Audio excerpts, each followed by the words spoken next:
कभी सोचा है पैसा कमाने के असल में कितने तरीके हैं? ज्यादा नहीं, सिर्फ 4।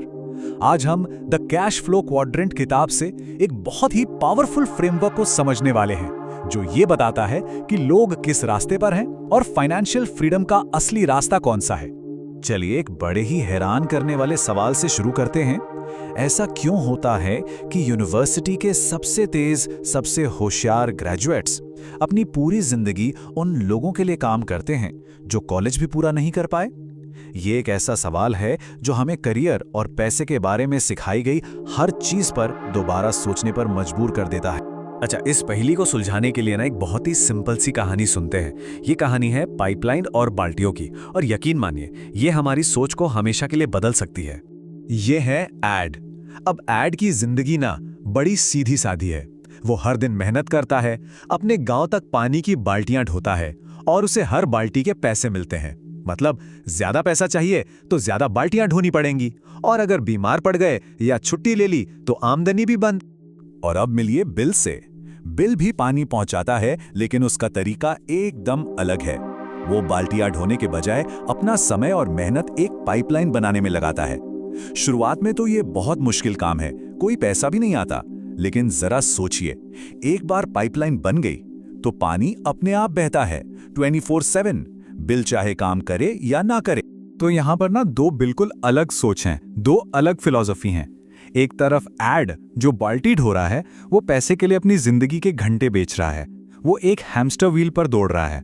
और दूसरी तरफ बिल जो पाइपलाइन बना रहा है, वो एक ऐसा एसेट बना रहा है जो उसके बिना भी उसके लिए पैसा कमाएगा। और यही वो सवाल है जो इस पूरे फ्रेमवर्क की, कह सकते हैं, नींव है। एक सवाल जो हम सबको खुद से पूछना चाहिए, मैं अपनी जिंदगी में पाइपलाइन बना रहा हूं या सिर्फ बाल्टियां ढो रहा हूं?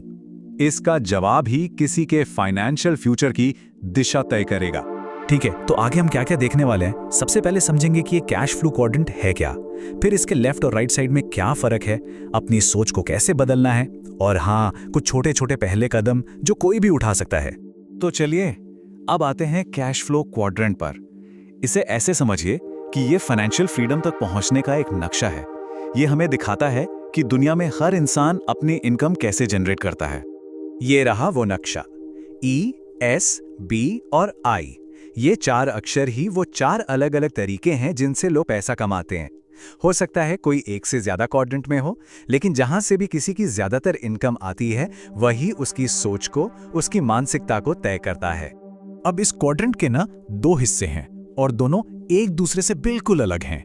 लेफ्ट साइड वाले यानी E और S वो सिक्योरिटी यानी सुरक्षा को सबसे ज्यादा अहमियत देते हैं। उन्हें एक फिक्स सैलरी या अपने काम पर पूरा कंट्रोल चाहिए। जबकि राइट साइड वाले B और I वो फ्रीडम यानी आजादी चाहते हैं। वो ऐसे सिस्टम और इन्वेस्टमेंट बनाना चाहते हैं जो उनके बिना भी पैसा कमाते रहें। ये सिर्फ काम करने के तरीके का फर्क नहीं है, ये सोच का, वैल्यूज का फर्क। चलिए लेफ्ट साइड से शुरू करते हैं, जहां दुनिया की लगभग 95% आबादी रहती है। यहाँ का एक ही नियम है, टाइम इज मनी। मतलब अपना समय दो और पैसा लो, काम बंद तो पैसा भी बंद। सबसे पहले है ई क्वाड्रेंट यानी एम्प्लॉय। इन लोगों के लिए सबसे जरूरी चीज होती है सिक्योरिटी, एक अच्छी सैलरी, छुट्टियां और रिटायरमेंट बेनिफिट्स। उन्हें रिस्क लेना पसंद नहीं, वो एक सेफ रास्ता चुनते हैं। फिर आता है एस क्वाड्रेंट, सेल्फ एम्प्लॉयड या स्पेशलिस्ट। ये लोग आजादी चाहते हैं, वो किसी और के अंडर काम नहीं करना चाहते। डॉक्टर, वकील, फ्रीलांसर सब इसी में आते हैं। लेकिन पता है यहां एक जाल है, वो खुद ही पूरा सिस्टम होते हैं।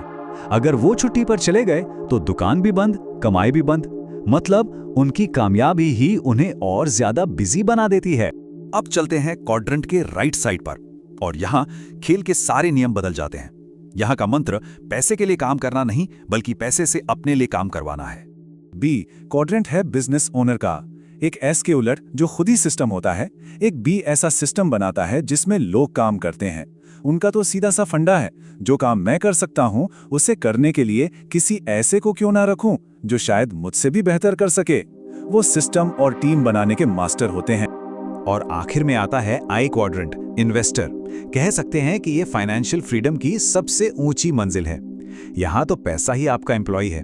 इनकम किसी के समय या मेहनत से नहीं बल्कि इन्वेस्टमेंट से आती है, जैसे स्टॉक, रियल एस्टेट या बिजनेस जो सोते वक्त भी पैसा कमाते हैं। तो लेफ्ट साइड से राइट साइड पर जाना ये सिर्फ नौकरी बदलने या बिजनेस शुरू करने जितना आसान नहीं है, ये उससे कहीं ज्यादा गहरा है। ये अपनी सोच, अपनी वैल्यूज और पैसे को लेकर अपने डर को बदलने के बारे में है। ये एक तरह की अंदरूनी क्रांति है। ये लाइन इस सोच के फर्क को एकदम साफ कर देती है। मेरे पढ़े लिखे पिता के लिए नौकरी की सुरक्षा ही सब कुछ थी, मेरे अमीर पिता के लिए सीखना सब कुछ था। एक तरफ डर था, दूसरी तरफ मौका। एक के लिए महीने की तनख्वाह जरूरी थी, दूसरे के लिए जिंदगी भर सीखना। इस सोच का सबसे जरूरी हिस्सा है एसेट और लायबिलिटी के बीच का फर्क समझना। बहुत सिंपल है, एसेट आपकी जेब में पैसा डालता है और लायबिलिटी आपकी जेब से पैसा निकालती है, बस इतना ही। इस बदलाव को बी टू हैव फ्रेमवर्क से समझ सकते हैं। ज्यादातर लोग क्या गलती करते हैं, वो हैव से शुरू करना चाहते हैं।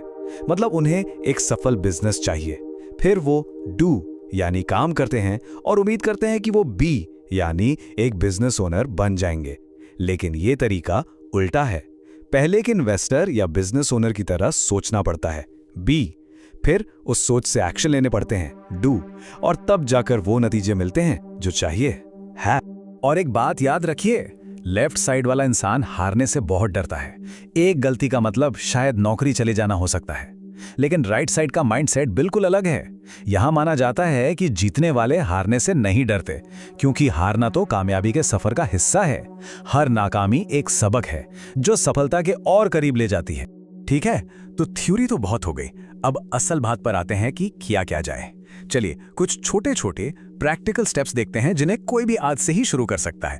अपनी फाइनेंशियल लाइफ पर कंट्रोल पाने के लिए ना, ये एक बहुत ही पावरफुल तरीका है जिसे डेट स्नोबॉल कहते हैं। पहला कदम, हर महीने थोड़ी सी एक्स्ट्रा इनकम का जरिया बनाइए, फिर उस सारे एक्स्ट्रा पैसे को सिर्फ एक सबसे छोटे क्रेडिट कार्ड के कर्ज पर लगाइए। जब वो चुक जाएगा ना, तो एक जीत वाली फीलिंग आएगी। अब उस कार्ड का जो पूरा पेमेंट था उसे अगले सबसे छोटे कर्ज पर लगा दो। ये बिल्कुल एक स्नोबॉल की तरह है जो धीरे धीरे बड़ा होता जाता है और देखते ही देखते सारा कर्ज खत्म हो जाता है। और आखिर में ये एक सवाल है सोचने के लिए, फाइनेंशियल फ्रीडम मुफ्त हो सकती है, लेकिन ये सस्ती नहीं मिलती। इसके लिए अपनी सोच बदलनी पड़ती है, गलतियां करने का जिगरा चाहिए और अपने कंफर्ट जोन से बाहर निकलना पड़ता है। तो सवाल यह है कि क्या ये कीमत चुकाने के लिए कोई तैयार है?